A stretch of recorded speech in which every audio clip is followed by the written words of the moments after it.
রংপুরে সড়ক ও পশুরহাটের নিরাপত্তার পাশাপাশি ঈদুল আজহাকে ঘিরে নানা ধরনের মানবিক কার্যক্রম পরিচালনা করছে র্যাব ১৩। বুধবার সকালে নগরীর উত্তম পূর্ব বসুনিয়া পাড়ার এতিমখানা ও লিল্লা বোর্ডিংয়ের শিক্ষার্থীদের মাঝে ঈদের পোশাক বিতরণ করেন র্যাব ১৩ অধিনায়ক লেফটেন্যান্ট কর্নেল মোহাম্মদ জয়নুল আবেদিন। এ সময় র্যাবের ঊর্ধ্বতন কর্মকর্তা ও মাদ্রাসার শিক্ষকরা উপস্থিত ছিলেন। ঈদযাত্রাকে নিরাপদ করতে কন্ট্রোল রুম, চেকপোস্ট স্থাপন সহ নানা ধরনের কার্যক্রম পরিচালিত হচ্ছে বলে জানায় র্যাব ১৩ অধিনায়ক। আমরা র্যাপিড অ্যাকশন ব্যাটালিয়ন সারা বাংলাদেশে আইন শৃঙ্খলা নিয়ন্ত্রণ করে যাচ্ছি।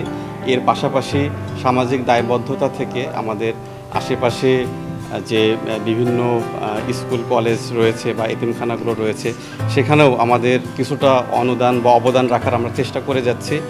এরই ফলশ্রুতিতে আমরা এখানকার আজকের রংপুরের যে হাফিজিয়া মাদ্রাসা রয়েছে, এই কোমলমতি যে শিশুদের দেখতে পাচ্ছেন, এদের সঙ্গে আসন্ন যে ঈদুল আজহা রয়েছে, ঈদুল আজহার আনন্দ ভাগাভাগি করে নেওয়ার জন্য আমাদের রংপুর র্যাবের পক্ষ থেকে খুবই সামান্য একটা উপহার তাদের জন্য ঈদের পোশাক আমরা নিয়ে এসেছি, যাতে করে আগামী এই ঈদুল আজহাটা তারা যেন আরেকটি আনন্দে কাটাতে পারে এবং তাদের আনন্দের সাথে আমরা যে অংশীদার হতে পারছি তার জন্য আমরাও অত্যন্ত গর্বিত এবং আশা রাখব যে আমাদের সমাজের যারা অন্যান্য গণ্যমান্য ব্যক্তি রয়েছে বা প্রতিষ্ঠান রয়েছে তারাও যদি এই সকল অসহায় মানুষ বা গরিব মানুষদের পাশে এসে দাঁড়াতে পারে তাহলে তাদের ঈদের আনন্দটা হয়তো আরেকটু বৃদ্ধি পেতে পারে।